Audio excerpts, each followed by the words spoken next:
Who's it gonna be? This is it, Lamar! Oh my God!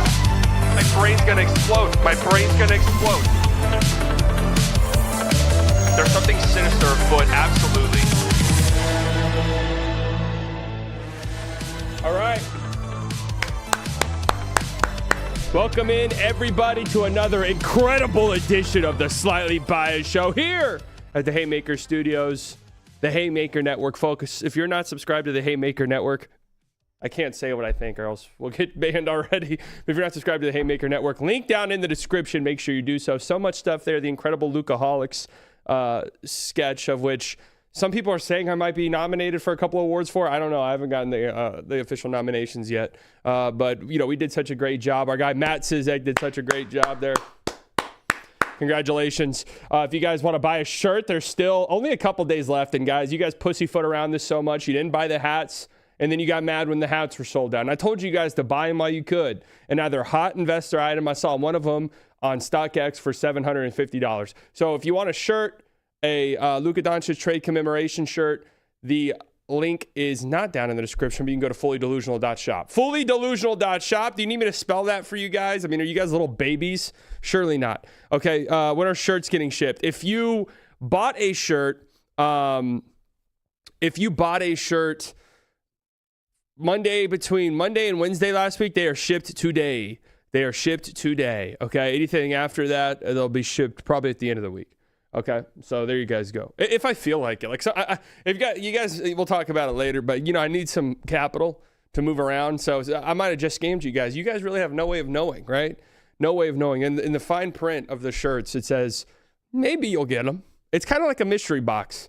Think of it like an investment. Maybe you'll get it. I don't know. There's no real guarantee. We got a lot of stuff to go over today.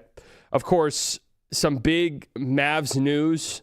Potentially. I don't really know what to think about this, but we'll discuss it and go over it like the big happy family that we are. We also will go over some other NBA news, and I got to be upfront and honest with you guys about the NBA and stuff. Usually around this time, I get so caught up and swept up in trade deadline season, and then just kind of that kind of carries into the All-Star break. It's been a few weeks since I've really watched the NBA as much as I usually do. So I don't really have much opinions on things going on around the league right now. Once the All-Star break is over, then we will fully dive right back into it. But speaking of the All-Star break, there was some news that dropped. Steph Curry is not going to play in the All-Star game this year. Part of me was a little hopeful. I feel like him being nominated would have set him up pretty disastrously. But I was a little bit hopeful for the time being that could have been Coop. I thought there was an outside chance, honestly, especially if they kept it West, which I thought could have happened. That could have been Cooper Flagg that got picked to be Steph Curry's replacement. But no, it is Brandon Ingram, who is having a good year, right? So Brandon Ingram, congratulations. Two-time All-Star now. Two-time All-Star for Brandon Ingram, who is going to replace Stephen Curry in this year's All-Star game, which is this weekend. Do any of you guys give a shit? I'm so done with the All-Star weekend. The dunk contest participants, who even is it? Jackson Hayes, Carter Bryant. I don't know who else. Who are the other ones? Keyshawn Johnson, right? And then there's one more. I don't even know who it is. Yeah, we'll see. We'll see how this event ends up shaping up. The three-point contest is the best thing. Honestly, you want to know something crazy? The best All-Star event they've had in 5 years was Steph Curry versus Sabrina three-point shooting contest. That was genuinely the most fun and enjoyable thing they've done at the All-Star weekend in quite some time. So we'll see. Obviously, there's no Mav in the game. Can I be truthful with you guys about something real quick? And guys, this is why you guys like me and you guys come here. Last year, I think I might have had opinions about the All-Star game. I'm not entirely sure. Kyrie was in it, obviously. I watched 0 seconds of it. Didn't watch it at all. All I saw was the halftime show where Mr. Beast was there and they were diving in a pool of money. I don't know. And I was like, yeah, I've seen everything I need to see. I'm not fucking watching this shit. Will Mr. Beast be in attendance this weekend? I don't know. They keep making these pushes for yeah, guys, celebrity game. Man, we don't give a shit about it. We don't care about it. My community was up in arms because I wasn't there, right? So we don't care about it at all. What is this? Somebody sent this to me. The NBA is turning its All-Star weekend into a content factory for more than 200 top creators in Los Angeles. I guess I didn't get the invite. The league handpicked a group of influencers to cover live broadcasts, in-arena programming, on-court competitions, and fan events. I mean, who are these Joe Schmoes that are getting invited to this? Because they don't want anyone there who's going to ask the hard-hitting questions. Is that why I didn't get an invite? The goal is to flood social media feeds with league-produced moments in real time and attract new fans. Unbelievable. Who is this guy? This is the guy who did the guess who's an NBA player or not thing, which is actually kind of a fun little thing of content. I will give him that. Jesser. Is that how you say it? Jesser? Okay. Like Jester. He's Jester maxing? Oh, okay. All right. Fair. I don't, the Celebrity All-Star game is so funny too. Yeah, I just feel like they need to change the All-Star weekend dramatically. And I don't know what it even looks like, nor do I think it is even salvageable. Like maybe the All-Star break, the All-Star game, and who knows, maybe this year it's good with the World versus USA concept. But I just feel as though, I don't know, maybe it's just one of those things that's not even worth discussing because it's not salvageable. Nobody cares anymore. This concept is from a bygone era. In the social media era, the unfortunate reality is when you have a big time, online presence and stuff like that, you can't afford to lose aura. And in an event where you stand really nothing to gain from trying super hard and everything to lose, people are just like, yeah, I'll protect my brand. I don't want to go to the slam dunk event because if I'm bad, then people make fun of me online. Like all of this stuff, it is what it is. I don't really think it's salvageable. I don't. I just think the All-Star game is what it is at this point. The NFL, to their credit, said, yeah, we know the Pro Bowl is a joke, and so we're going to put it in a warehouse on a Tuesday night. It's going to be a flag football game. And everyone was just like, okay. And somehow they said 8 million people watched. I mean, that is a lie. They said more people watched that than the NBA Finals. And I'm supposed to believe that. This is where I come. This is why I say the NFL ratings are fake. I'm seriously supposed to believe that to be true. Do you know anybody who watched the Pro Bowl flag football in a warehouse somewhere event? Do you know anyone who watched that? Were you at work the next day and anyone's like, yo, did you see that game last night? Michael Parsons was on the scooter driving around on the field. Did you guys get a chance to catch that game? Are there that many sports clips? Are there that many sports clips across the country that they are single-handedly juicing the NFL's numbers that much? It's possible. Speaking of the NFL, let's talk briefly about the Super Bowl. It was a it was a terrible game. I mean, just an absolutely atrocious game. The Seahawks demolished the New England Patriots. Commercials have low-key been bad for a long time. This always gets brought up. Commercials have low-key been bad for a while now. There's too much production that goes into them, I think. It's too much of like every commercial now tries to do like an Avengers thing where all these different celebrities come together. And have you noticed this? This became a thing like not too long ago. But there are now ads within ads. So I forgot which one it was. It was whatever one. There's the Gronk and all the other NFL legends that are giving a speech. I forgot what company that was even advertising, but it was also a Guinness ad within the ad. They're all drinking Guinness beer, but it wasn't a Guinness commercial. It was a commercial for something else. So, yay, we're doing the Avengers of commercial slop. And everything's AI. That one AI ad that was like, hey, Ring cameras, if you lose your dog, we will triangulate its exact position using every single Ring camera in the community. We will activate all of them. It's like, what the you guys can do that? They use the dog shield, man. You can't talk about their AI. They're helping dogs. Is it true? What they really wanted to say, and they got the directive straight from this presidency. What they really want to say is, we will track down your Haitian neighbor. We will track them down. This is totally for dogs, guys. Yeah, this is for dogs, guys. Wink, wink, wink. Guys, give us a call if a dog goes missing. Like, okay, great. All of these AI commercials is just like, oh, good, the world is. Then there's that one where it was like the 7-year-olds. And it was like, if I make an investment account right now, I can pay for college. I'm like, oh, this is great. This is really a great concept. What's going to be the next commercial next year? It's going to be a new. This is my prediction for next year. It's going to be a new service of can't afford rent this month. That's okay. Use this service and we'll break it into 4 monthly payments at 50% interest though. But 4 monthly payments, you can pay rent in 4 monthly payments. And put it up against the Steelers game. That's right. And you can, that's right. You can combine it with FanDuel. Certain apartment complexes combine it with FanDuel where you can actually lower your rent if you hit the Steelers parlay. So, that's what's going to happen next year. And I can't wait to see it. That Coinbase one was hilarious too. Where I knew it was going to be where they did the karaoke thing with Backstreet's Back. I knew it was going to be some bullshit company at the end of it. So funny. Project Hail Mary TV spot cleared. Oh, yeah. I'm super excited about that movie, though. I actually am. Kid Rock was electric. Absolutely. So that's kind of what I want to talk about a little bit more here. So obviously we all tuned into the Turning Point USA halftime show. I'm hearing it did the most numbers ever. And this song right here moved me to tears. Oh my. This moved me to literal tears.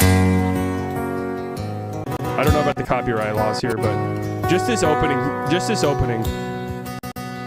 just want to catch my fish, drive my truck, drink my beer, not wake up to all these things I don't want to hear. So whenever I tune this on, I had hundreds of people over at my house. It just went dead silent. I've never really experienced something like that at a Super Bowl watch party. Dead silent. You could hear the sniffles. It was really a powerful moment for a lot of people. And I just want to shout out Turning Point USA for putting this together because we needed it. We needed to drink our beer, catch my fish. Would you tell me before the show that's your halftime show? Yeah, this was mine for sure. We all tuned into it. What is this a real song? Can somebody confirm that this was actually a part of it? Because I actually refuse to believe this is a real song. Like country music has its place. It's not for me personally, but I understand it, and there are country songs that I do like that I think are good. There is no way this is a real song. And if it is a real song, I actually think it's some type of deep-rooted propaganda that's like infiltrated to give country music a bad name. This really sounds like if you and your friends were just sitting there like making fun of country music, this is exactly what you would start with. I just want to catch my fish. I think this is under the subcategory of butt country. I listened to this whole thing earlier today, all 3 minutes and a half, and there is a part where he goes, I just don't want to tell my daughter that boys can't be girls. I was like, oh, hell yeah, man. I'm about to pump this at the gym later. I'm actually going to go to the front desk of the gym and be like, hey, do you guys mind if I like plug this in real quick? Choosing Texas is the official song. Is that the name of the song? All right. But no, Bad Bunny honestly killed it. And I'm not really a Bad Bunny fan. I don't know any of his songs really. Obviously, I can't understand them. But the production was insane. And, as a man, how could you not like what was going on up there? That's all I'll say, right? How could you not like what was going on up there? But yeah, it was a sick halftime show. The game itself sucked. And the thing is you knew that game was going to suck within the first 5 minutes. You just knew Drake May, the lights were unbelievably bright, and it was going to be rough sledding, and it was. So don't worry, as a Mexican, I can't understand it. Yeah, that's what a lot of my Spanish-speaking friends say as well. I do want to say something about this because this whole concept of, like, obviously football is America's sport, right? There's no other place where football even means anything, American football, and throughout the world. I know they're trying really hard to make it an international game. It's not. I go over to Europe a bunch. Anytime I'm in England, I talk with my, British family about it. Nobody over there gives a fuck about American football. It's just the truth. They're trying. But it's just like, I don't know, this whole idea that everything has to be like American culture with the Super Bowl. Dude, maybe I'm saying this as a Texan and somebody who has grown up around Latin people. Like, Latin culture is very much part of American culture through and through. Like, I don't understand this. It is so much, there is so much Latin culture in American culture, especially in the South. So I don't know if it's just because I've lived in Texas my whole life and I've just been around it a lot, right? That it's just like, yeah, this seems kind of normal to me. I don't know. This feels like any, I don't know. People hate on Bad Bunny, then get Mexican food. Yeah, I mean, quarter of U.S. is Latin, I believe. Yeah, I don't understand this whole thing. Like, I guess he didn't speak English, but dude, come on. He's the most streamed artist in the world.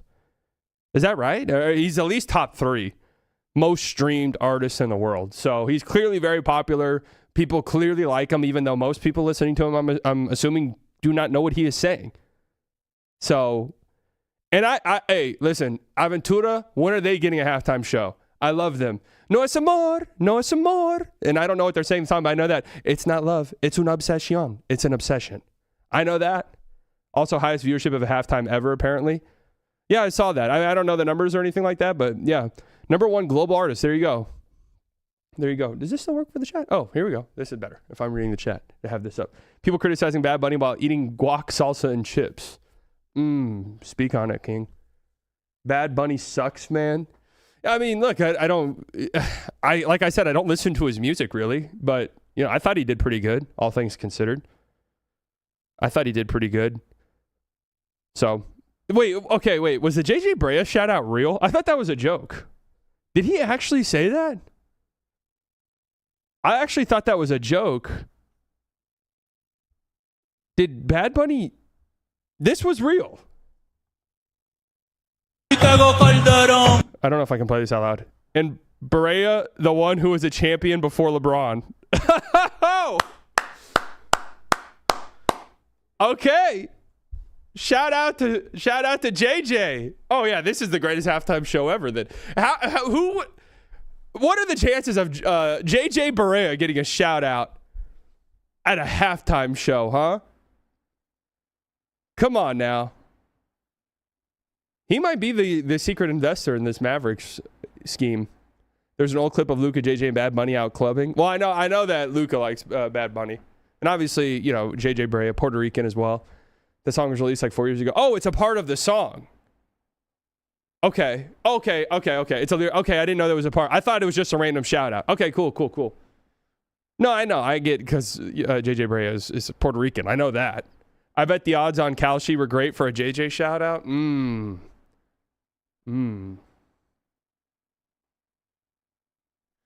you don't have anything to do, I'd love to see you do an expansion draft. Yeah, we could do that. We could do that at some point. I don't know about today because there actually is kind of a lot to talk about. Man, I can't. I just want to drink my beer. The funniest thing about that song, and again, I listened to all of it today. He's like, I just want to drive my truck. He literally said that. That's not just me saying, you know, that is like making fun of country. He actually says that. Wear my jeans. He says that as well. Wear my boots. Watch my game. It's like, dude, you can fucking do all of that. Nobody is stopping you, man. He's like, no, the woke gays are stopping me from watching my game. It's like, dude, no one's doing that. Like, Jesus. So that song is the only the tip of the iceberg. Well, I'll stay at the tip of the iceberg. I don't feel like going any deeper down it. Play Choose in Texas. Is that the same song? Cubans 2020, Project 2020. All right, let's get into this. So Mark Stein tweeted this out yesterday. Breaking. An unidentified Dallas investor group. Haymaker. Is interested in partnering with Mark Cuban to buy the Mavericks back from Patrick Dumont. The Stein line has learned. A source close to Dumont told me the family remains excited about the future of the franchise, yada, yada, yada. We don't care. So I find this quite interesting. Now, let me rain on the parade a little bit. And I'll drop a video about this later, just a more sort of condensed, focused version. But let me just ramble here. I don't think this is going to happen for a multitude of different reasons. One, I'll just give you my initial read on this. Okay? This to me feels like, do I think Cuban is interested in doing this? Yes, I do, 100%. 100% I think Cuban would love to do this.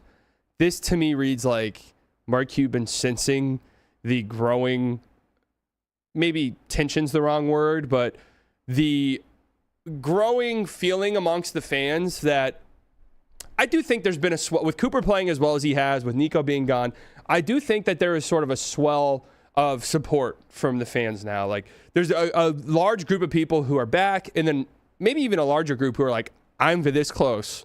I'm this close. I swore off this team, but I am this close to coming back. And I do think that Cuban's kind of sensing the opportunity for a PR win here.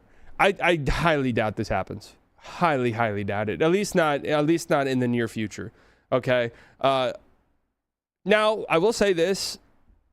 It was a little bit interesting to me that Brad Townsend, of all people, who covers the Dallas Mavericks, was the one who, and me saying of all people sounds mean, but it is interesting that instead of like a national reporter, it was him who kind of broke this, hey, the league's going to vote on expansion with Seattle and in Vegas. Like, this is something that we've been talking about for a very, very long time, obviously, but it kind of got put on the back burner, and it just kind of seemed like something that the league was just going to wait on as they do this European venture that they want to do. Now, it is interesting to me that Brad Townsend reports that. Then a day later, this comes out. So a guy who covers the Mavs is the one to kind of say, hey, the league's looking to expand to Vegas and Seattle, obviously. And then the following day, hey, Cuban kind of wants to buy the team back, and he's looking for an investor group. Or there's an investor group interested in working with him. That makes me think something's a little bit interesting, right? A little bit interesting. So if the expansion happens, LeBron retires immediately, right? Well, that was one thing that I kind of thought too, which was, is this maybe a sign that LeBron could be retiring? That was one thing I thought. Pranjal with the 5. Pranjal. Oh, sorry, I fucked up that. I'm sorry, dude. I'm sorry. With the 5, he also recognizes that because Texas remains firm against gambling despite the lobbying, the Dumont family might leave soon. Yeah, so let me throw out the reasons why I don't think it's going to happen, and then I'll do the sort of, well, maybe it could happen reasons, right? Number 1, reasons why I don't think it's going to happen. I just don't think they'll want to sell. I think they got into this, yes, originally, the idea being, well, we want to push for gambling to be legalized in Texas. This will give us a place of power within the state, owning one of the biggest sports franchises there. And on top of that, a sports franchise that needs a new stadium soon. And we'll sort of usher in this new era of legalized gambling in Texas. We'll get one of the, I'm assuming when Texas legalizes gambling, because it will happen at some point. I don't know when. They'll probably only hand out 2 or 3 licenses for big-time casinos. And I'm sure the Adelsons, with their experience with casinos, would get one of those in their deep pockets. So their idea being, we have a place of power in the state. We'll create this ginormous casino resort, and the Mavericks will play there too. It would be this giant money printing machine for us. Okay. And that was 2023 is when they bought the team, I believe. I do think, and they've, do the research on this, man. I don't know the exact numbers, but I have researched it in the past. They have pumped millions and millions of dollars into lobbying for gambling to become legalized in the state of Texas. I do ultimately think it's going to happen. Okay? I do. Ken Paxton is the one that's just kind of like, Ken Paxton is the one, and I'll have to read up on this again. I did a bunch of it, I think, at some point last year. Ken Paxton is the one who is very against legalizing gambling, and I think the consensus is, as long as he's there, that there's no chance it's ever going to happen. But I do believe it sounds like he's going to move on in the next year. At least that's what I remember reading a year ago. I'll have to go back and look at this. But yeah, it could be. I still think they're holding out for that. And I know we've changed the plans for the new stadium for the Mavs has changed a little bit. You know, we're kind of talking about staying in downtown Dallas now, in different locations for the team, other than just the Irving one that seemed like it was a lock for the longest time. I ultimately still believe they want to do the casino resort thing. I have no reason to think otherwise, really. But the thing is, sports gambling needs to become legalized very, very quickly, if that's the route they want to go. So I just don't think, so many of these owners, if a team needs a new stadium soon, potential owners, new owners, they look at that and say, that's such a great money printing opportunity for me to build a stadium, and that stadium be ours. And all of the different money-making avenues that come with having a stadium, with obviously the 41 home games a year, then the playoff games and parking and all of that, but then all of the different events we can have inside of that stadium. I just doubt that they would sell before this new stadium gets built and they have their fingers all over it. That's kind of my read on it. I just don't think they'd want to sell the team. Now, some reasonings why I think they could maybe want to sell the team. Maybe they really fucked up with the Luka thing, obviously. And maybe now the temperature is so hot for them, they realize that they're just never going to be welcomed here in any way, shape, or form. And they've got so many other different business ventures. Obviously, Miriam has a million different things going on. I've said this before. I've talked about this before. There's no way Miriam Adelson can name 3 Dallas Mavericks, not name Cooper Flagg or Kyrie Irving. I stand on that. I truthfully do believe that. There's no way she can name 3 of them. But anyways, I think that they've got so many other things going on. Obviously, Patrick Dumont is soon to be stepping into a role as the CEO of Sands Corporation. Is that right? Isn't that happening soon? So he's going to have bigger responsibilities elsewhere soon. They could be looking at it as like, all right, somebody's willing to come and buy us out, and maybe we make a few $100 million or whatever off the sell ultimately. Let's get out. Maybe we make $1 billion off the sale. I don't know. Let's get out while we can. Let's get out of here. We fucked up. Let's get out. Would she even name Kyrie? No, I promise you she knows who Kyrie Irving is. I promise you she knows who Kyrie Irving is. So, yeah, that could be a reason. Another reason could be that maybe they just sense that legalizing gambling in Texas is not going the way they thought it was going to go. And it's further away from happening than they maybe initially thought. And they'll just cut their losses and move on to elsewhere. Because this was always a business thing, right? Patrick Dumont can say whatever he wants. I refuse to believe that this ownership group for the Mavericks ever really cared much at all about basketball. It could be a fun little side thing for them, right? And I don't doubt that they want it to be successful, obviously. I'm not saying that they're just going to buy it and not give a shit about it. Like, obviously, if you buy something, you want it, your name is attached to it, you want it to be good. But I don't think it's not this Matt Ishbia thing with Phoenix where it's like, I want to own a team. Our original Mark Cuban thing was like, I want to own, and this is going to be my thing, right? Like, this is going to be my thing. I never got that sense from them. And part of me felt as though that could potentially be a good thing for the team long term, and people kind of didn't understand what I was saying when I said that. Obviously, it's already gone poorly, but if you have an owner with deep pockets and they recognize that maybe they're not in any position to be hands-on and are willing to let people that they feel are smart enough to run the team without real owner oversight, that could be a good thing. And typically you want your owners to be a little hands-off.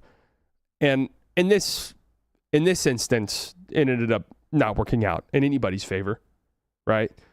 Honestly, it's not cutting losses. They'll be able to sell for more than they bought. Yeah, they bought the team at like kind of a weird discount because of the sudden sale, 1, and 2, the fact that the new arena was coming up soon. So, yeah, if they did decide, hey, we're going to sell the team, right? Like, we're going to sell, I bet they would probably make some money on the sell, would be my guess, especially with Cooper here now. And that's sort of affecting the long-term outlook of the franchise. Keeping Cuban as a minority owner, that's right. Yeah, there was a lot of stuff within the deal that made them get it at what was considered by most people like a slight discount at the time. Is Nico also a part of the investment group with you slightly? No, Nico's not a part of the investment group, but he is part of the vision. We are going to bring him back on board once we get the team back. So we're just setting everything back to where it was pre-trade. PT, that's what I call it. We're what? We're 1 PT right now. 1 year post-trade. And Cuban thought he was still making decisions, so I'm sure. Yeah, I know. That was a huge fuck up on his end. But that could be it. They sense that gambling is further away, and that was like their sole reason for doing this was to put themselves in a power position within the state to try and legalize gambling, build the first big casino resort in Dallas. Because, I mean, if you're the first one to build it, you're going to make trillions of dollars, and that's overstating it. But you're going to make so much money. Whoever is the one who builds the first casino in Texas, no matter where it is, really, but especially if it's in a place like Dallas that's already this major travel hub, one of the biggest travel hubs in the world, then, you're going to make so much money. It's unbelievable. Unbelievable. So I think that's kind of where they went, and you could build it. I could, yeah. I mean, there's a lot of different things up in the air. Who knows, really? I'll build the first ever ethical casino.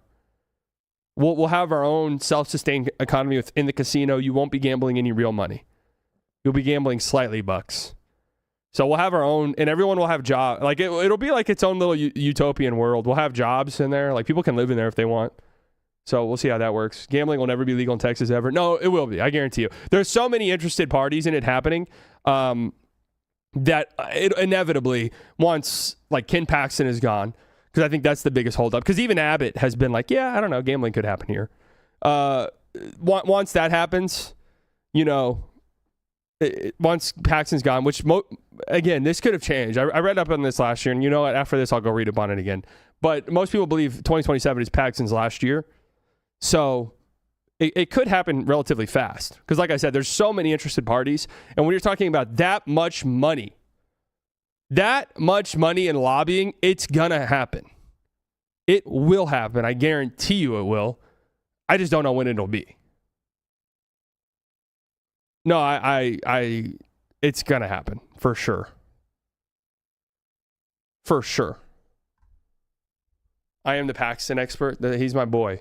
So yeah. Another reason I'm trying to think, is there something to the idea that maybe this news of a new expansion team coming to Vegas, maybe they are like, okay, we can get out of here. We'll sell the team back to Mark and this investment group. We'll get out of here and we'll try to become the owners of this new Vegas team. Like, it just completely blank slate, right? We have our own team.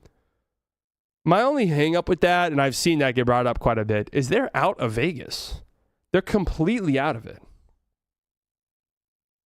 They're not there anymore. They moved everything. It's why I always push back against the conspiracies that they're trying to move the Mavs to Vegas. Like they've pushed back. They've gotten out of there. I think a lot of smart, rich people, which I do think they're probably smart, right? They've made a lot of money. Understand that Vegas is slipping, and in Vegas, like where it was decades ago, is probably never coming back. I don't think younger people are like that infatuated with the idea of Vegas. I was there not too long ago. Whatever. If I never go back to Vegas again, that's cool with me. Like that was sort of my impression after leaving it. So I don't know. I don't know about that one.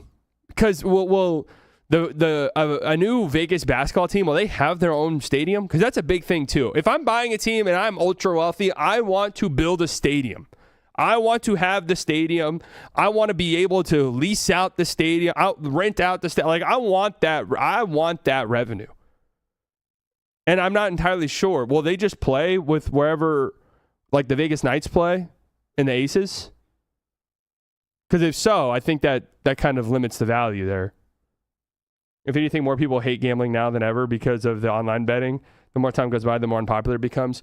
So I think most people actually, there actually is overwhelming support in terms of like Texas constituents with legalizing gambling here. I think a lot of people, obviously online gambling is its own thing. A lot of people look at casinos completely differently. I think a lot of people view the idea of building this big casino resort, one that can bring jobs. Think about what that can bring to the local economy. So many people coming to visit, to go there, the surrounding restaurants and all that. This is how voters think.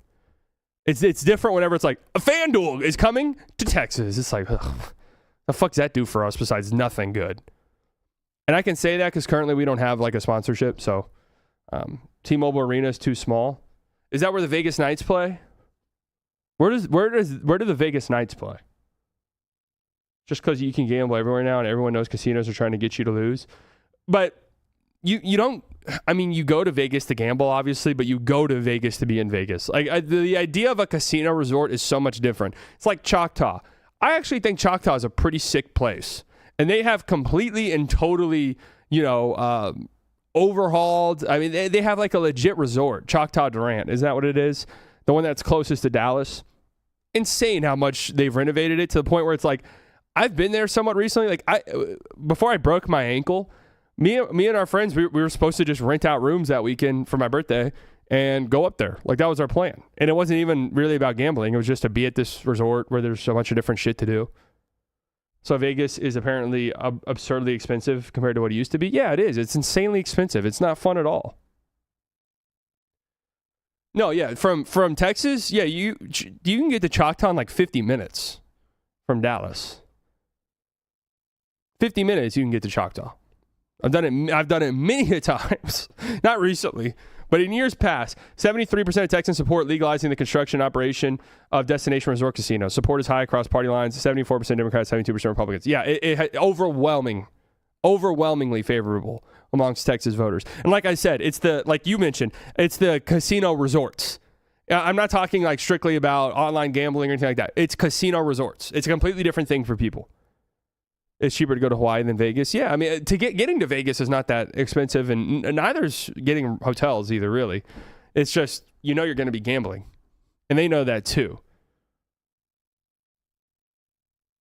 So, yeah, no, like hotel rooms and stuff in Vegas are not expensive at all. It's food. It's literally everything there is to do there. Because then you're in the desert, and they know. They got your ass. And I'm telling you guys this. I've never experienced something like this. There's something sinister there. And I don't even want to be one of these weird conspiracy theorists where you guys are going to hear this and then be concerned about my mental health. There's something weird going on there. Because I swear time is slow. I don't know how to describe it. I don't know. Me and my friends, we were looking at because our last night there, we were like, dude, I want to go the fuck home. And it was like 6 p.m. And you couldn't just justify going to bed that early. So I was like, all right, let's just make it like 10. We'll make it to 10. Everyone's got early flights. 10 p.m. We'll call it a night. I swear to God, that 4 hours took 12. And I actually think it did. Time somehow is distorted there. And it slows down so you have more time to spend at the tables. Think about it, guys. Think about it. So anyways, yeah, a little bit rambly. It's a fun thought process, and everybody gets really excited about it. Now, weirdly, all of the local Tims have piled up on Mark Stein. I don't know why that is. To shit on this. I guess Tim Cato's next, man. Tim Kalishaw. How do you spell that? C-A-L? There's no way this is how you spell that. Is this right? Tim Cato heel turn? How do you spell Kalishaw? Am I a fucking idiot? Is it 2 L's? Oh, it's literally like cow. Oh, okay. Tim Kalishaw. All right. Ever been to Choctaw in Hochatown? No. I think I've only been to the Durant one. He came out guns blazing. Tim Kalishaw, any thoughts? Read Mark Stein's report that Cuban may be trying to repurchase the Mavs. He replied, "It's silliness. Maybe it makes Cuban look heroic to some, thinking it's really going to happen. Maybe that's why his mouthpiece wrote it." Holy shit. Shots fired. Shots fired. I also saw this, and I'll have to pull up a text to read it, so bear with me here, okay? All of the local Tims. Tim Rogers. Matt, do you know who that is? I don't know who that is, truthfully. On his Substack, said, "Are the Mavericks..." I'm reading this. "Are the Mavericks looking to be sold? Mark Stein sure doesn't know." Oh my God. Why are all the Tims going at Mark Stein? Who's next? Tim Hardaway Jr.? "Have you heard about Stein's big scoop?" He writes on Substack, "The Stein line learned..." Okay, everything that we've said already. "I've got questions. Did Stein see this group of investors and he was able to identify them? Or someone else sees these investors and was that personal... What? Was that personal, unable to identify them? The hell? I don't know what... I might be having a stroke. But anyways... Yeah, I think a lot of that is these big J journalists who are just... And let's just be real, especially in sports. Nobody really cares that much anymore. And this is the facts of the matter. You see it all the time. You see it the fact that I have somehow grown a platform and am now co-host post-game shows on maybe the biggest Mavs podcast, or one of them, with zero sources, zero inside knowledge, zero ties to anything, zero nepotism. Nepotism free. Yeah, there we go. Let's hear it, folks. Straight out the mud. People like, you don't name your sources. I hate when fucking people say this. I really do. Like, of course. What? I get that you're supposed to name sources. And I went to, briefly, at Texas Tech, I was in journalism school. I wanted to be a journalist. I've said this before. A journalism professor pulled me aside and said, "You want to do sports journalism, right?" I was like, "Yes." And he was like, "Do not major in journalism." And I was like, "Okay, cool. Thank you." He was like, "Do not do this major. There will be no point in doing this major." And he was correct. He was absolutely right. So, yeah.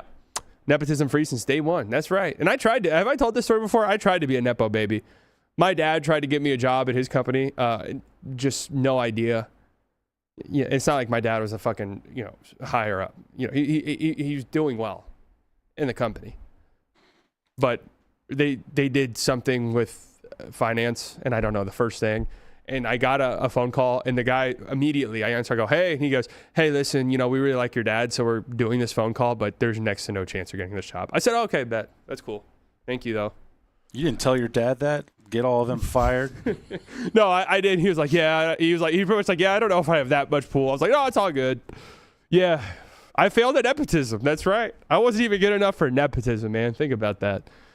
So you're organic, all homegrown, That's right. farm-to-table sports takes? That's 100% correct.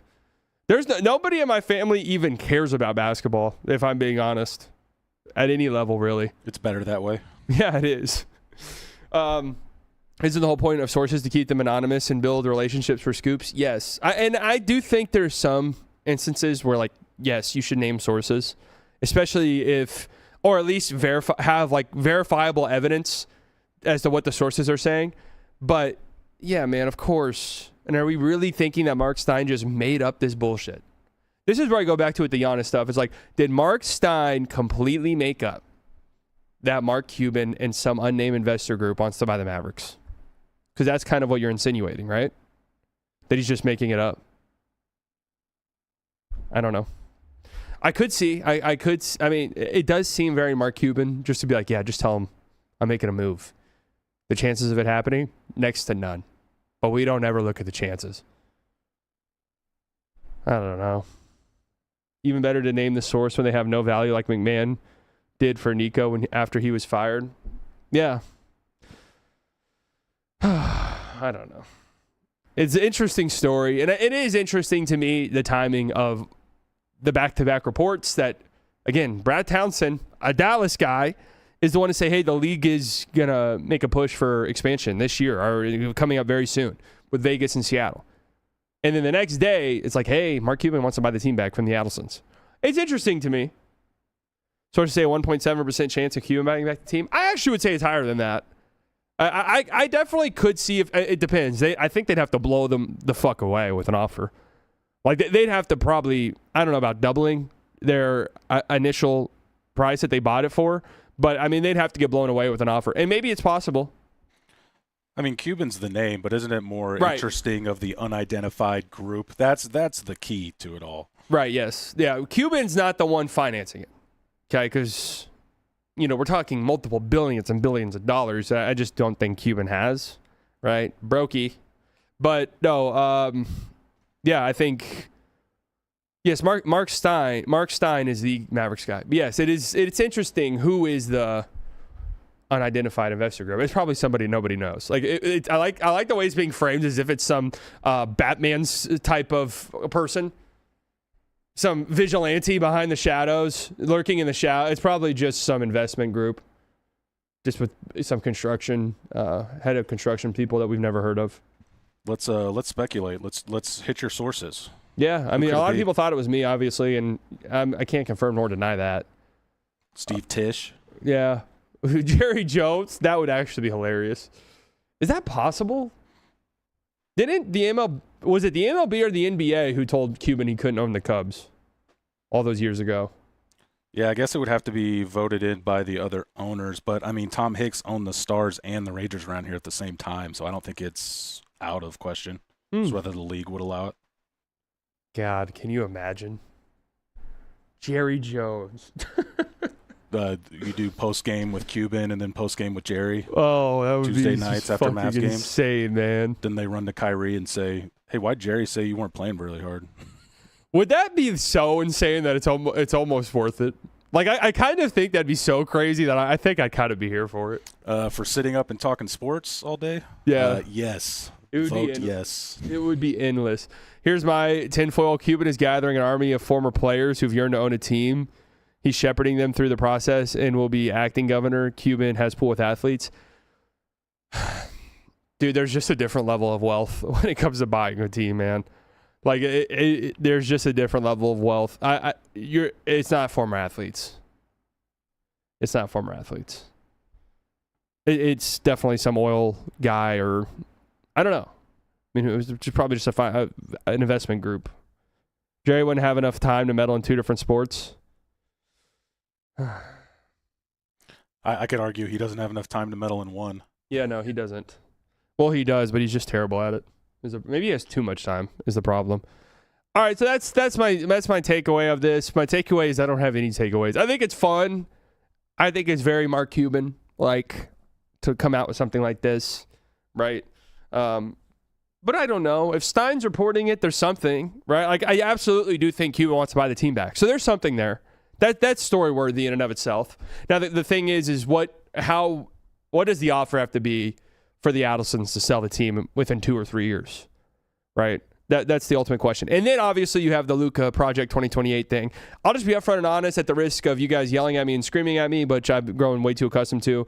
I'm hesitant about that for a couple of different reasons. Now, if it were organic and it's just like, hey, we have the salary cap space in 2028, it's just we were planning that with or without a pursuit of Luka planned, and it's just kind of lining up. We have salary cap space right now. Luka wants to leave the Lakers, come back home. That's fantastic. I mean, I'd be here for that 1,000,000%. My fear, okay, let's just say this summer, the sale happens, Cuban's back in charge. Obviously, yes, knowing Mark Cuban, would do everything in his power to bring Luka back.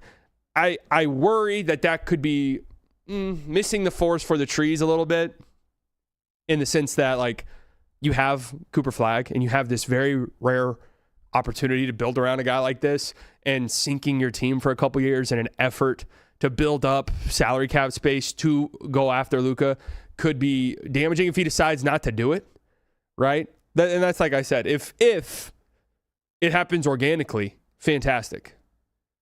Yeah, I don't want to do planned powder with Cooper. You have this such a rare opportunity. Luka will leave Lakers. Oh, I honestly agree. I'd be shocked if Luka is not on a third team at some point in his career or a second stint with the Mavs. I would be utterly shocked.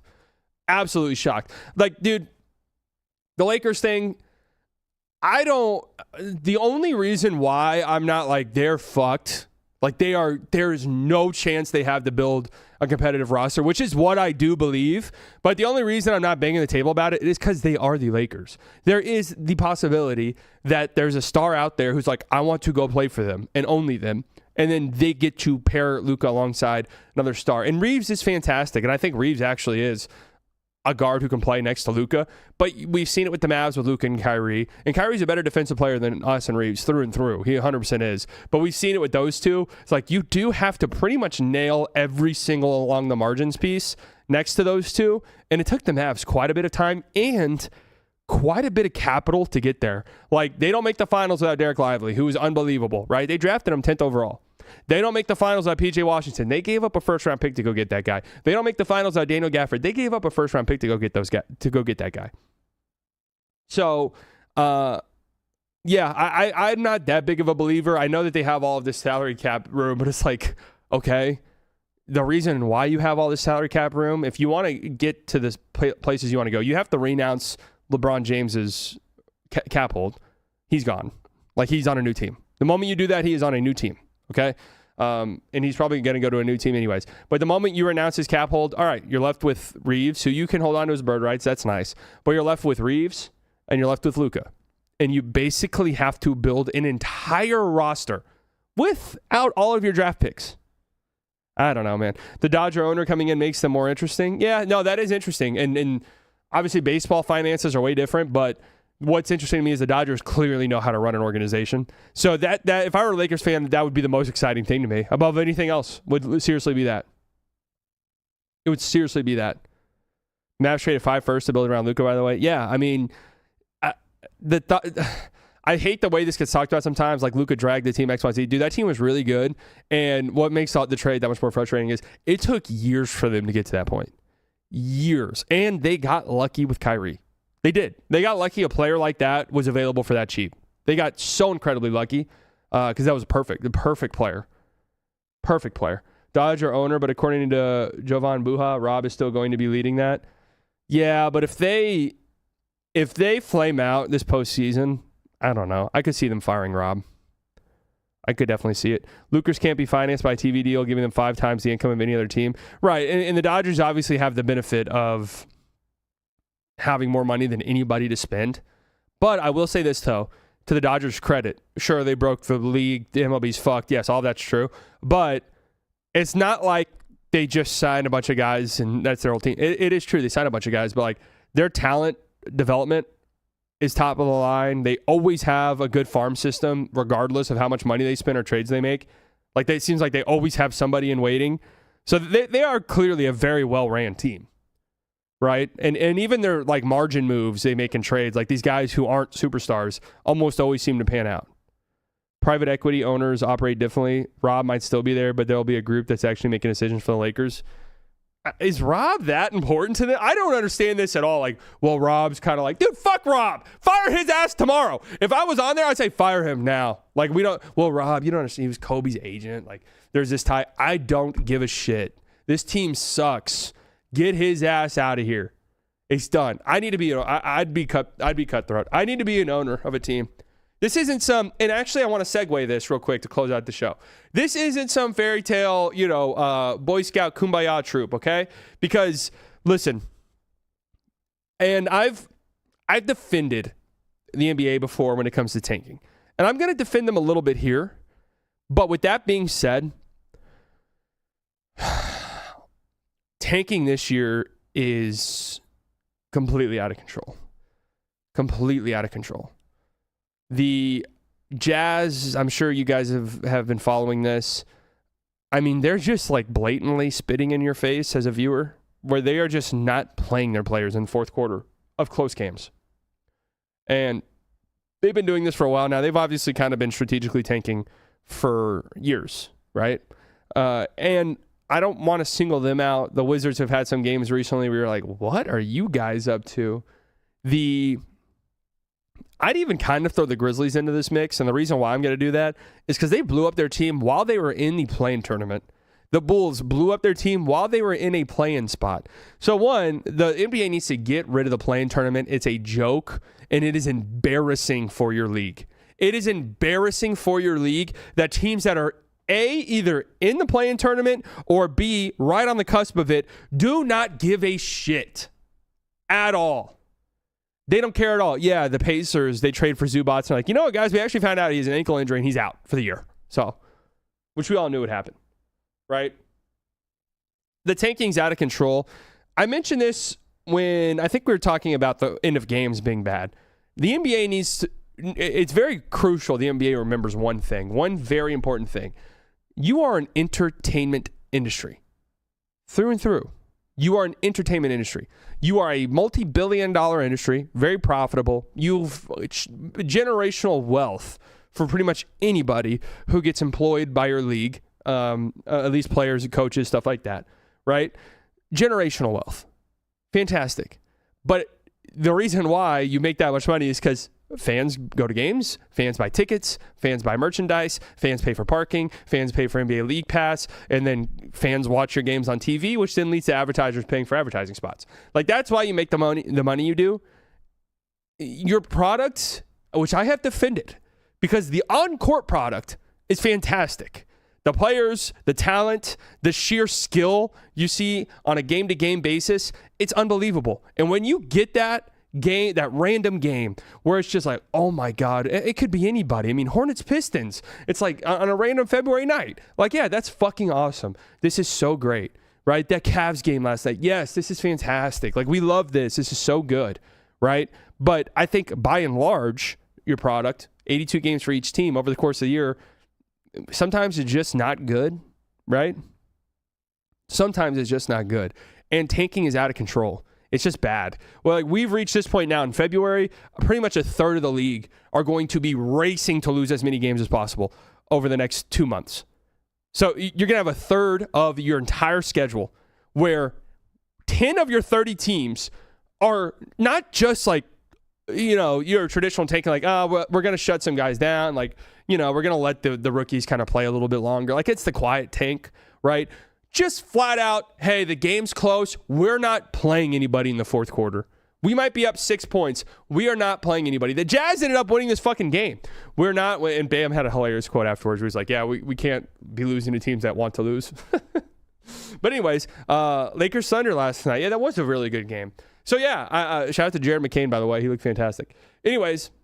At what point do they have a does it start to affect the bottom line? Because you're preaching to the choir here. I've thought for years they've had a competition product issue, and now you got your top 5 player who was, wanting to be traded and now involved in a gambling company, and now you got teams tanking before the All-Star break, and they're not even keeping it a secret. No, I know. I mean, at some point, right, I'm just thinking, if I'm a fan and maybe I can only go to 2 games a year, like maybe that's just my budget, I can only go to 2 games a year.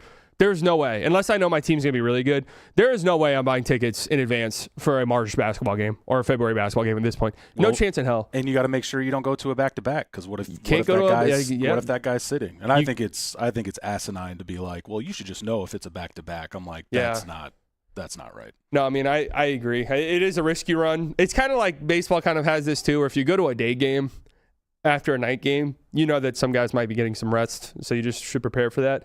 But yeah, I think, basketball, back-to-back should not exist. I mean, that's a conversation we can have for a different day. But tanking is just like, I went very fortunate, like very, very fortunate, got to sit on the floor courtside where, right by where the players play. Got to sit there the last game of the season last year for the Mavs, last home game, Mavs versus Raptors. Dude, like if I had saved up every penny I had, and that was like my goal, I want to go sit courtside at a game. This is the game I'm going to go to. I would have been pissed. I mean, the Raptors, I can't even remember who the fuck was on the floor for them, right? And the Mavs weren't good either, and it still was a cool experience. AD almost got a quadruple double, but like I can imagine somebody taking like their family and they're spending $1,000 on the night, getting good tickets and food and parking and all of this. And God bless him, but AJ Lawson got like 30 minutes in that game. Like, what the fuck? Like, that's horrible. That's terrible. So I get, and I don't know I don't want to single out the Jazz because tanking is obviously the smart thing for a team like that to do, especially because their pick is top 8 protected. So I get it.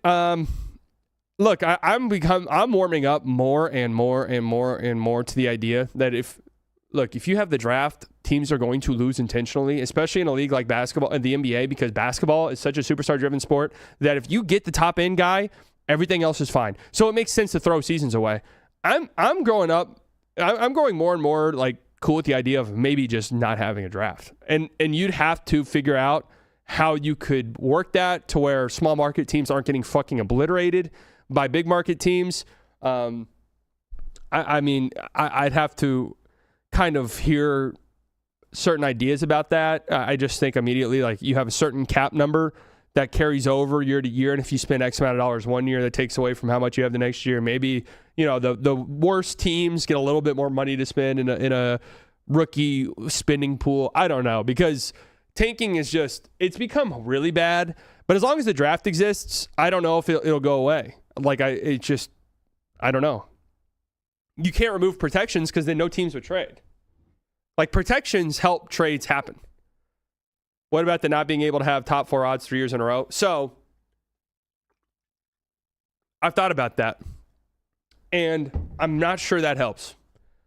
At first, I thought not being able to move into the top 4 in back-to-back years sounds like a good idea on paper, right?